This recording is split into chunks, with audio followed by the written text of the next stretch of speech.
એના પર એક વ્યૂ લઈએ વિરાટ, કારણ કે સતત બીજો દિવસ છે તેજી સાથેનું ક્લોઝિંગ આપણને યુએસ માર્કેટમાં જોવા મળ્યું છે.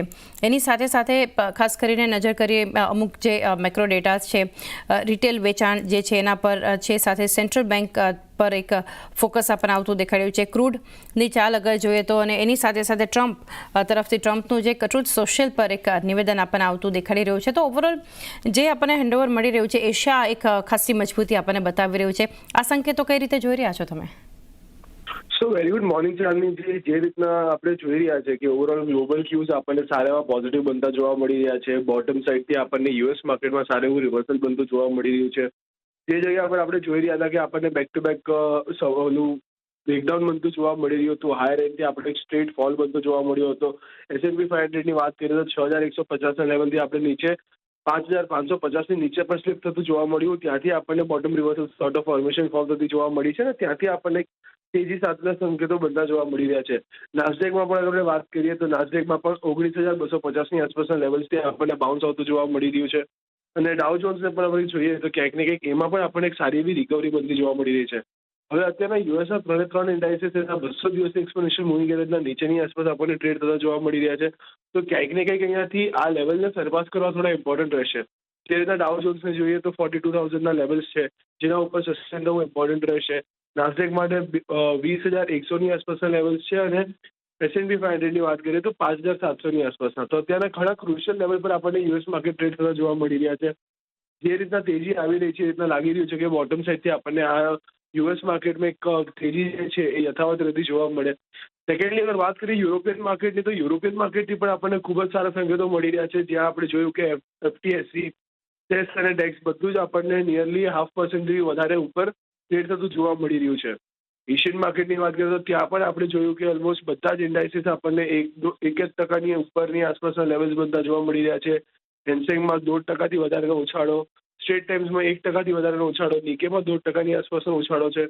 અને ક્યાંક ને ગિફ્ટ નિફ્ટી પાસેથી પણ આપણને સંકેતો મળી રહ્યા છે કે 140 પોઈન્ટથી વધારેની તેજી આપણને બનતી જોવા મળે.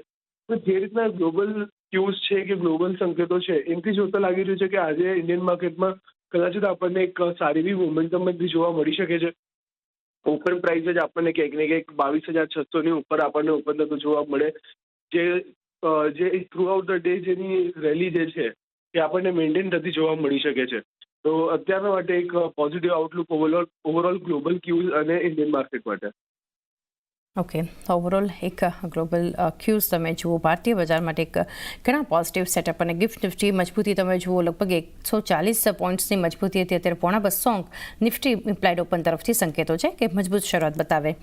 FIS અને DISના ફિગર્સ જે છે વિરાટ, એના પર અગર નજર કરીએ તો આપણે 4,488 કરોડ કેશમાં FISએ વેચવાલી કરી છે. તો DISની ખરીદારી વધી છે, 6,001 કરોડની ખરીદારી આપણે જોઈ રહ્યા છીએ. અને એનાથી પણ વધારે જે પોઝિટિવ છે એ F&Oના ફિગર્સ છે, કારણ કે ઇન્ડેક્સ ફ્યુચર્સમાં પણ 1,899 કરોડની ખરીદારી કરી છે. સ્ટોક ફ્યુચર્સમાં પણ FISએ ખરીદારી 3,336 કરોડની કરતાં આપણને દેખાડી રહ્યા છે. એટલે FIS દ્વારા જે F&Oમાં મોટી ખરીદારી છે, અને કાલે શોર્ટ કવર કરી લોંગ પોઝિશન જે આપણને જોડતા દેખાડી રહ્યા છે, કઈ રીતે આ ફિગર્સ જોઈ રહ્યા છો? જી બિલકુલ શાલિનીજી, જે રીતના તમે કહ્યું કે FIIના ડેટા ઘણા અત્યારના પોઝિટિવ થતા જોવા મળી રહ્યા છે. ખાલી કેશ સેગમેન્ટમાં હજી પણ એ લોકોની જે વેચાણ છે યથાવત રીતે જોવા મળી રહ્યું છે. યસ્ટરડે સેશનમાં નિયરલી 4,488 કરોડનું સેલિંગ આપણને બધું જોવા મળ્યું FIIના એન્ડથી, પરંતુ DIએ 6,000 કરોડથી વધારેની બાઇંગ કરી છે. તો ક્યાંક ને ક્યાંક જે વચ્ચેનો ગેપ છે 1,500 કરોડની ઉપરનો, એ આપણને DIના એન્ડથી પણ શોર્ટ થતું જોવા મળી રહ્યું છે, ક્લાયન્ટના એન્ડથી શોર્ટ થતું જોવા મળ્યું છે, સોરી. તો જે રીતના આપણે જોઈ રહ્યા છે કે અત્યારના ક્યાંક ને ક્યાંક મોમેન્ટમ જે બની રહી છે, એ રીતના આપણને કદાચિત જે કેશ માર્કેટ છે એમાં આપણને મોમેન્ટમ થોડીક ઉપર નીચે થતી જોવા મળે, પરંતુ F&Oના ફિગર્સ ઘણા સારા બનતા જોવા મળી રહ્યા છે, જે ઇન્ડિકેટ કરી રહ્યા છે કે આપણને અહીંયાથી જે ઇન્ડેક્સ સ્પેસિફિક મોમેન્ટમ છે ત્યાં પણ એક સારા લેવલ્સ બનતા જોવા મળે, જ્યાં નિયરલી 1,900 કરોડથી વધારેનું આપણને બાઇંગ બનતું જોવા મળ્યું. ઓપ્શન્સમાં એ લોકોએ પોતાની પોઝિશન ક્રિએટ કરી છે, જ્યાં ઓપ્શનમાં પણ આપણે જોઈ શકીએ છીએ કે ઇન્ડેક્સ કોલમાં FIIથી શોર્ટ કવર કર્યા છે. પુટમાં પણ એ લોકોએ પુટ પુટ પણ એ લોકોએ કંઈક ને કંઈક રિડ્યુસ થતા જોવા મળી રહ્યા છે. તો જે રીતના મોમેન્ટમ બની રહી છે એ રીતના લાગી રહ્યું છે કે પોસિબલ છે કે આપણને આવતા દિવસોમાં જે અત્યારના લેવલ્સ છે એ મેન્ટેન થતા જોવા મળે. જે 22,500ના લેવલ આપણે ઇમ્પોર્ટન્ટ લેવલની જેમ કન્સિડર કરતા હતા, તો ઇન્ડેક્સ સ્પેસિફિક મોમેન્ટમમાં આપણને એ લેવલ જળવાતા જોવા મળી શકે. સેકન્ડલી, અગર જો સ્ટોક સ્પેસિફિક મોમેન્ટમની વાત કરીએ તો ફરીથી અહીંયા પણ આપણને એક સારી એવી તેજી બનતી જોવા મળી છે. 3,300 કરોડથી વધારેનું બાઇંગ આપણને FI9થી બનતું જોવા મળી રહ્યું છે. તો ઇન્ડેક્સ સ્પેસિફિક મોમેન્ટમ ડેફિનેટલી આપણને બનતી જોવા મળી શકે છે. તો ઓવરઓલ જે રીતના સિનેરિયોઝ બની રહ્યા છે એ રીતના લાગી રહ્યું છે કે ઇન્ડેક્સ સ્પેસિફિક અને સ્ટોક સ્પેસિફિક મોમેન્ટમ આપણને આવતી જોવા મળે, પરંતુ આ જે મોમેન્ટમ હોઈ શકે છે એ થોડા large cap to mid cap સ્ટોક્સમાં હોઈ શકે છે. બાકીના મિડ કેપ અને સ્મોલ કેપમાં હજી પણ જે નેગેટિવિટી છે યથાવત રહેતી જોવા મળે. ઓકે, હા, લાર્જ અને અમુક મિડ કેપ કાઉન્ટર્સ આજે એક તેજી બતાવી શકે છે. સ્મોલ કેપમાં હજુ પણ એક થોડું આપણને એક પ્રેશર દેખાઈ શકે છે.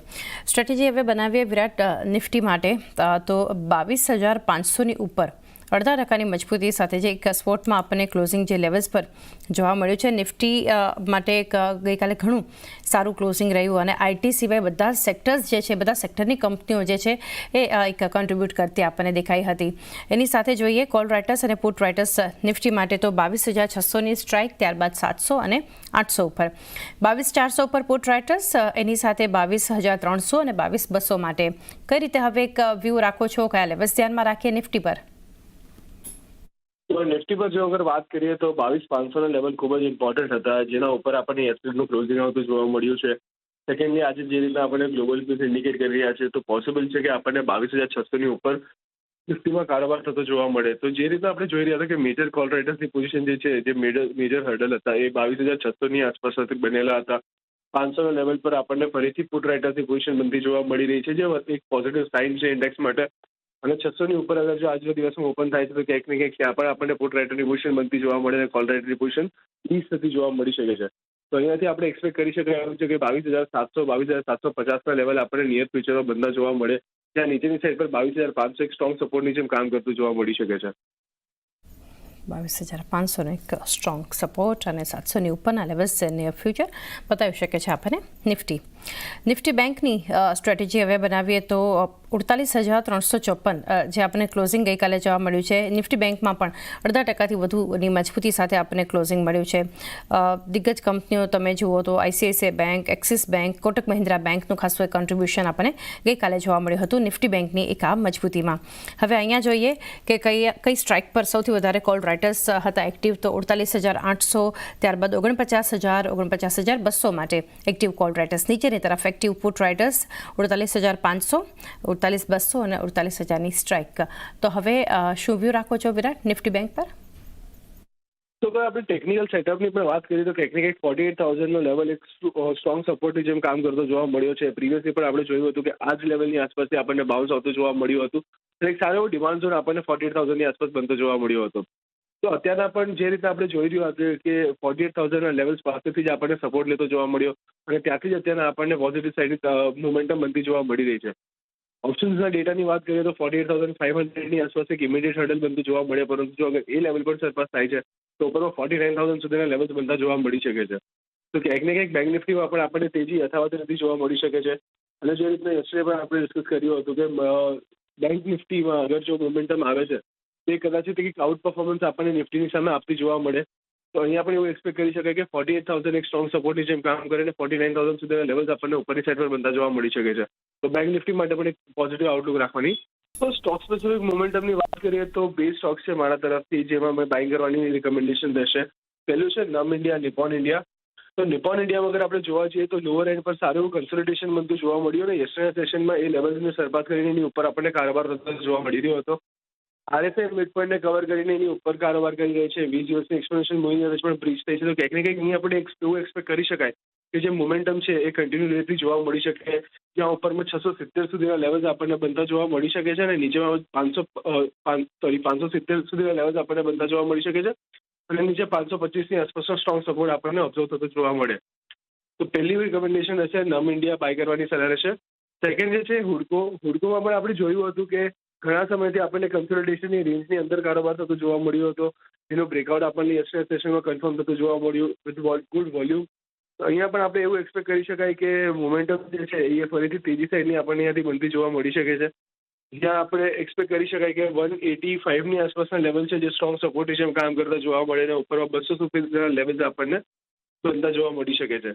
તો હુડકો અને નમ ઇન્ડિયા બંને બાય કરીને ચાલવાની સલાહ રહેશે. સો આઈટી સેક્ટરમાંથી જેમ કે આપણે વાત કરી કે HCL tech even in the recent downfall HCL ટેકે વીઝ પિયર્સ એક આઉટ પરફોર્મન્સ તમને દેખાડ્યું હતું અને ગઈકાલે પણ એક સ્મોલ બુલિશ કેન્ડલસ્ટિક સાથે ક્લોઝ થતું તમને જોવા મળ્યું હતું. તો આઈટી સેક્ટરમાંથી એચસીએલ ટેક 1545ના કરંટ લેવલ પર તમે બાય કરી શકો છો, નીચે 1525ના સ્ટોપ લોસ રાખી શકો છો અને ઉપરની સાઈડ પર 1600 સુધીના અપસાઇડના ટાર્ગેટ એક્સેલ ટેક માટે એક્સપેક્ટ કરી શકો છો. અપાર્ટ ફ્રોમ દેટ બીજો જે કોલ જે રહેશે એક્સિસ બેંક પર રહેશે. એક્સિસ બેંકમાં ગઈકાલે એક સ્ટ્રોંગ બ્રેકઆઉટ તો નહીં કહું પરંતુ એક સ્ટ્રોંગ રિવર્સલ ફોર્મેશન બનતું જોવા મળ્યું હતું અને એક બુલિશ કેન્ડલસ્ટિક સાથે ક્લોઝ થતું જોવા મળ્યું હતું. સો એક્સિસ બેંકને તમે કરન્ટલી 1020ના લેવલની આસપાસ ઓલ્ધો આજે ગેપઅપ સાથે ઓપન થતો જોવા મળી રહ્યો છે, તો થોડા લેવલ્સ મોડિફાઈ કરીને 1040ના લેવલની આસપાસ તમે એક્સિસ બેંકને બાય કરી શકો છો, નીચે 1018ના સ્ટોપ લોસ રાખી શકો છો અને ઉપરની સાઈડ પર 1080 થી 1090 સુધીના અપસાઇડના ટાર્ગેટ એક્સપેક્ટ કરી શકો છો. છે આ બંને ખરીદારી કરીને જવાની સલાહ છે. સૌથી પહેલા હિન્દુસ્તાન ઝિંક છે, 435 ની અરાઉન્ડનું ક્લોઝિંગ છે. 425ના એસએલની સાથે ખરીદી કરીને ચાલો. 450 અને 465 પહેલો ટાર્ગેટ રહેશે અને બીજો જે કોલ છે વીબીએલ છે, 490ના એસએલની સાથે ખરીદી કરીને ચાલવાની સલાહ છે. 520 અને 545 બે ટાર્ગેટની આપણને જોવા મળી શકે છે.